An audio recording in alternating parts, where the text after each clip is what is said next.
PTD बिजली विभाग की बात करें तो बिजली विभाग के आज हम उन लोगों की बात करेंगे जो एक्सीडेंट में घायल हुए हैं, सरकारी नौकरी करते घायल हुए हैं, बिजली विभाग में घायल हुए हैं।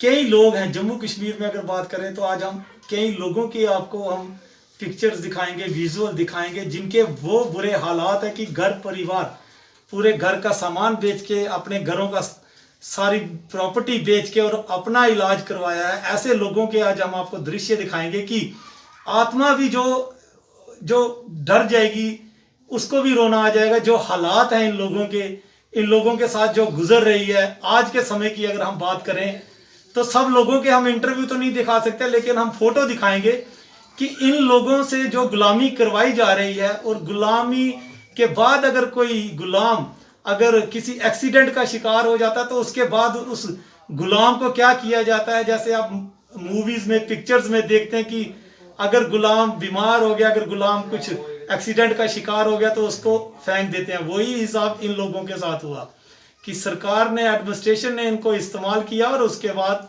फेंक दिया।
इस समय हमारे साथ श्याम जी हैं।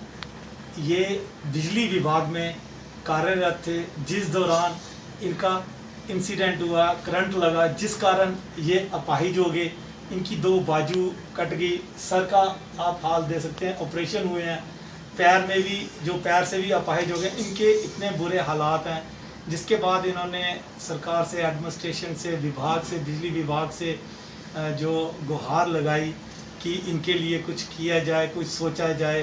पिछले कई दिनों से लगातार ये मेरे साथ कांटेक्ट कर रहे थे और बार बार कह रहे थे कि सर मेरी हालात बुरे हैं, मैं कामकाज कुछ नहीं कर पा रहा, मेरे घर की हालात बहुत ख़राब हैं, खाने पीने की, क्योंकि कामकाज ये कुछ कर नहीं रहे हैं, इनकम अर्निंग सोर्स जो था वो यही थे। तो इसी पे पहले बात कर लेते हैं और जानते हैं इनके जो दिन कैसे चल रहे हैं, किन किन परेशानियों से, क्या क्या आपको परेशानियां आ रही हैं लाइफ में। या जब आप, सबसे पहले हम शुरुआत करते हैं कि आप जब भर्ती हुए थे, जब बिजली विभाग में आए थे तो किस दौरान आए थे, क्या उम्र थी, और जब करंट लगा तो क्या हुआ, उसके बाद क्या क्या सिलसिला कैसे चला। नमस्कार सर, मेरा नाम श्यामलाल है सर। मैं 2010 में लगा था डिपार्टमेंट सर, और 2010 में लगने के बाद सर 2012 को मुझे करंट लग गया था 2 साल के बाद। और 2 साल के बाद करंट लगने के बाद सर आप हालत देख रहे हैं, दोनों बाजू को चुका हूँ, सिर की हालत देख रहे हैं, पैर से भाई हो गया हूँ।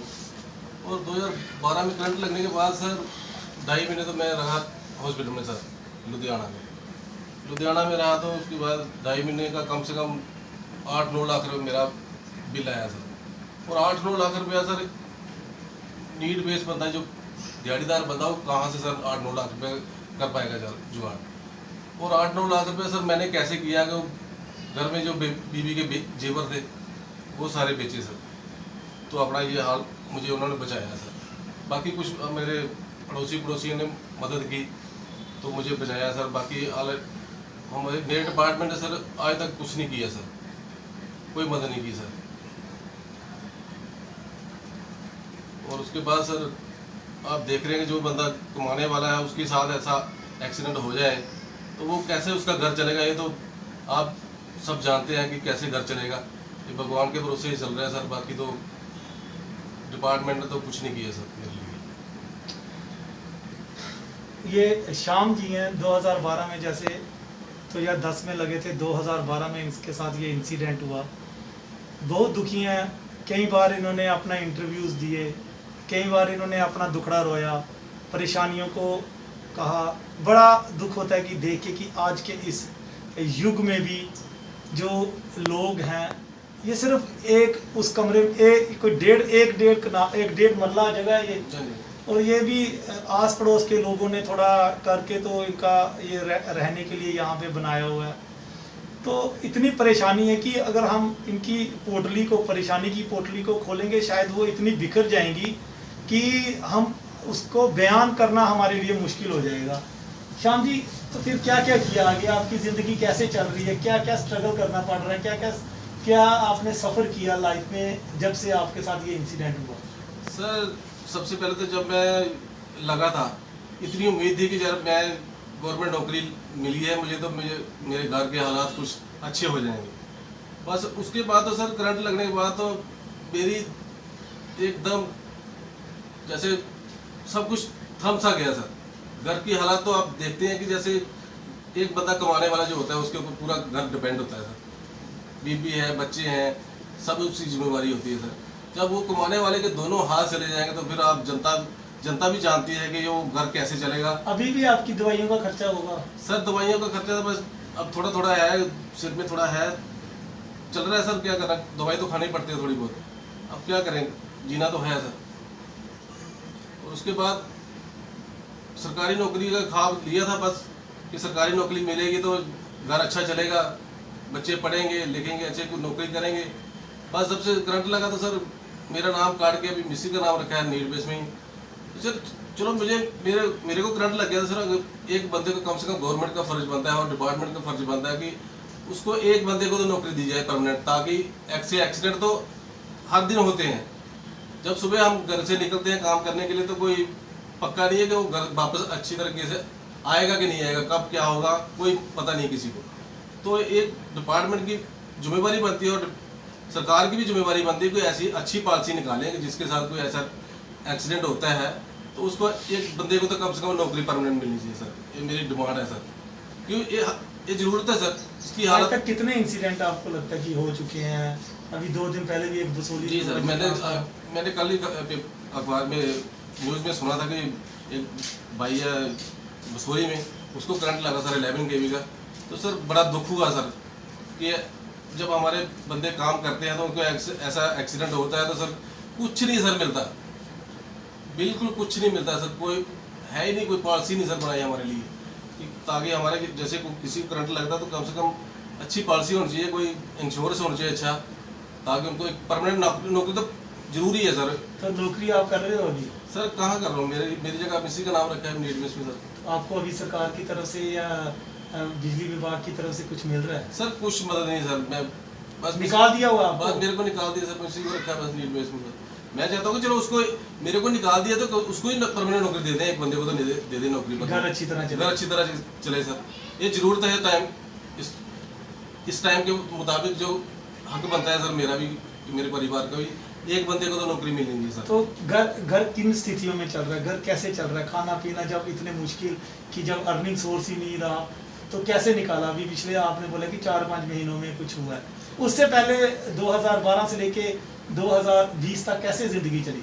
बस जिंदगी सर आप समझते हैं कि जैसे बीबी है बेचारी, बस वो मेरे को भी एक बंदा तो मेरे लिए चाहिए सर, परमानेंट एक बंदा मेरे लिए चाहिए। जब दोनों हाथ नहीं होते तो एक बंदा तो उसके लिए चाहिए होता सर। बस वो बेचारी मुझे भी देखती है, वो बाहर का भी कुछ थोड़ा बहुत करके लाती है तो वो बस उसी से सर चूल्हा जल रहा है। बाकी बच्चे हैं, जवान हुए हैं सर, पहले तो छोटे थे अब जवान हो गए हैं, अब लड़की जवान हो गई है, लड़के जवान हुए हैं, पढ़ाई कर रहे हैं सर। कैसे होगा मुझे लगने का आगे पढ़ पाएंगे नहीं पढ़ पाएंगे। इतनी इतनी परेशानियाँ हैं कि इनका कहना है कि बच्चे भी जवान हो गए हैं। अगर मेरे साथ ये इंसिडेंट हुआ था तो मेरे घर में को एक परमानेंट नौकरी देते जिसकी थोड़ी सी इनकम होती, सैलरी होती कि घर बार इनका चल सकता। तो सरकार एडमिनिस्ट्रेशन को कुछ ऐसी पॉलिसीज़ लानी चाहिए कि जो ऐसे लोग अगर किसी कोई एक्सीडेंट हो जाता है इनके साथ तो इनका जो घर परिवार है कम से कम वो अच्छी तरह से चल सके। जैसे 2 दिन पहले बसोली में एक ट्रांसफार्मर पे पीडीडी का जो कर्मचारी वो काम कर रहा था तो उसको इतना ज़बरदस्त करंट लगा और उसकी मृत्यु होगी। और आए दिन हम पहले भी सुनते हैं कि जो ऐसे ही इंसिडेंटों के साथ कई लोगों की मृत्यु होगी, वो भी ऐसे, ये भी श्याम जी भी ऐसे ही एक्सीडेंट के जो कारण इनकी जो ये दशा हुई है जिससे ये इतने सीरियस इंजर्ड हो गए इन्होंने। फिर तो अब आप क्या कहना चाहेंगे एडमिनिस्ट्रेशन को या बिजली विभाग को कि आपको किस तरह से मदद करे हो? सर मैं जनता से और गवर्नर साहब से मैं अपील करता हूँ कि जैसे मेरे जैसे जितने भी भाई हैं 200-250 बंदा होगा जो हमारे डिपार्टमेंट में जिनकी ये हालत हुई है सर। किसी की टांगे नहीं है, किसी की बाजू नहीं है, किसी के सर पूरे बेड पे पड़े हुए सर, हिल भी नहीं सकते सर। उनके लिए एक गवर्नमेंट का फर्ज बनता है और डिपार्टमेंट का भी फर्ज बनता है कि सर उनके लिए एक अच्छी सी पॉलिसी निकालें, उनके एक परिवार को तो नौकरी परमानेंट दें सर। उम्मीद करते हैं सर। हम सरकारी संस्थाएं या प्राइवेट संस्थाएं जो भी NGOs हैं उनसे भी रिक्वेस्ट करते हैं कि जो ऐसे लोग होते हैं जिनके साथ ऐसे एक्सीडेंट हुए होते हैं, ये भी एक वॉरियर हैं, ये भी देश की सेवा करते हैं जिनसे ये, क्योंकि अगर जो सरकारी नौकरी कर रहा है अगर ऐसे काम कर रहा है तो ये भी देश की ही सेवा की जा रही है। तो NGO से हमारी रिक्वेस्ट है कि आप भी कृपया ऐसे लोगों को देखें, क्योंकि अगर कई बार कहीं से अगर नहीं मदद मिलती तो अगर कोई NGO कोई संस्था आगे आ जाती है और इन लोगों की मदद करती है तो इनको थोड़ा हौसला बनता है, इनकी थोड़ी ज़िंदगी थोड़ी इनके भी अच्छे दिन। अब किस तरह से आप चाहेंगे कि आपको अगर कोई संस्था मिलती है या संस्था आपकी किस तरह से मदद करे? सर कोई भी संस्था अगर मिलती है तो मैं सर उनका धन्यवाद देता हूँ कि ऐसे बंदों को देखें कि जिनके पूरे डिपेंड है किसी के ऊपर, तो संस्था का भी फर्ज बनता है कि ऐसे बंदे ढूंढे तो उनकी हेल्प करें। तो सर अगर उनकी हेल्प होगी तो सर उनका तो बड़ा ही अच्छा जीवन व्यतीत होगा सर।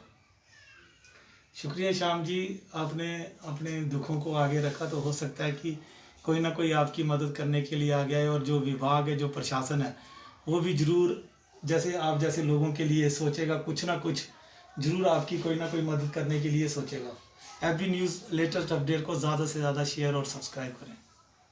साथी, मैं भी एक साथी बिजली विभाग में काम कर रहा हूँ, तो मेरी भी हालत ऐसी ही है। तो 15-20 साल हो गए लगातार नौकरी भी करते, तो नौकरी खाली नाम की है, तो ना ही हम परमानेंट हुए हैं ना ही हमें रेगुलर तनख्वाह मिल रही है। ऐसे ही हमारे बहुत से साथी हैं, तो इससे मुझसे हाथ लगे थे क्या हमें परमानेंट नौकरी मिलेगी।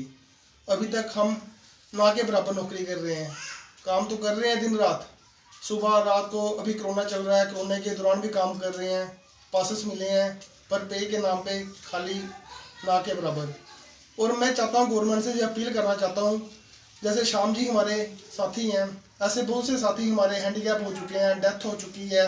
इनकी कोई ठोस पॉलिसी ऐसी बनी जाए, जैसे कोई एक्सीडेंट केस होता है तो इनका कोई मुआवजा मिल जाए, तो इनको किसी के ऊपर डिपेंड ना रहना पड़े। ये तनख्वाह तो छोड़ो, नाम भी काट दी है डिपार्टमेंट के अंदर। ये बहुत सा जुल्म हो रहा हमारे साथियों के ऊपर। जो इंसान खुद पानी नहीं पी सके तो क्या ज़िंदगी जी सकेगा। ऐसे ही मैं सरकार से अपील करना चाहता हूँ, हम मुलाजिमों के ऊपर कुछ ध्यान दिया जाए, हमारा भी कुछ सोचें। आखिर इनका भी कोई घर परिवार है, इनके भी बाल बच्चे हैं, ये गुजारा अपना कैसा किया जाएगा। तो गवर्नमेंट से यही अपील है, हमारा सलूशन निकालें। हम इस उम्मीद से गवर्नमेंट से रिक्वेस्ट करते हैं, गवर्नर साहब से रिक्वेस्ट करते हैं, हमारा कोई ना कोई पॉलिसी जल्दी से जल्दी बनाए। जो एक्सीडेंट केस है, जिसकी डेथ हो जाती है, मैं बार बार यही कहना चाहता हूँ, जिसकी डेथ हो जाती है, जो हैंडीकैप हो जाते हैं, उनके लिए गवर्नमेंट कुछ ना कुछ सोचे। धन्यवाद। कि जो इनका बिजली का किराया होता है, कम से कम जो लोग ऐसे एक्सीडेंट में अपाहिज होते हैं, जिनकी इनकम सोर्स सिर्फ यही लोग होते हैं और अर्निंग इनकम जिनकी बंद हो जाती है, उनको कम से कम एडमिनिस्ट्रेशन बिजली विभाग की तरफ से ये कम से कम रियायत दी जाए कि जो इनको बिजली का किराया जो 200-300 रुपये बिजली का किराया आता है, वो तो माफ़ कर। सर क्या कहना चाहोगे, जैसे आपको लगातार बिजली का किराया आ रहा है, पिछले 4-5 साल से आप दे नहीं पा रहे हो, तो उसके लिए क्या एडमिनिस्ट्रेशन को कहोगे? सर एडमिनिस्ट्रेशन से मेरी यही अपील है कि जैसे हमारा जिस बंदे को करंट लग गया था तो उनका किराया तो कम से कम माफ़ करना चाहिए सर, उनको तो रियायत होनी चाहिए सर डिपार्टमेंट की तरफ से सर। यही है कि अगर सरकारी नौकरी करने वालों को बड़े बड़े बिल माफ़ किए जाते हैं, बड़े बड़े बिल दिए जाते हैं कि उनको रियायत दी जाती है बड़े बड़े अधिकारियों को, वैसे ही अगर ये एक्सीडेंट में घायल लोग, जो बिजली विभाग के घायल लोग होते हैं, जिनको अर्निंग सोर्स रुक जाता है, उनके लिए एडमिनिस्ट्रेशन से रिक्वेस्ट है कि कृपया ऐसे लोगों को देखा जाए, चिन्हित किया जाए और इन लोगों के बिजली के किराए जो कम से कम वो तो माफ़ किए जाएँ।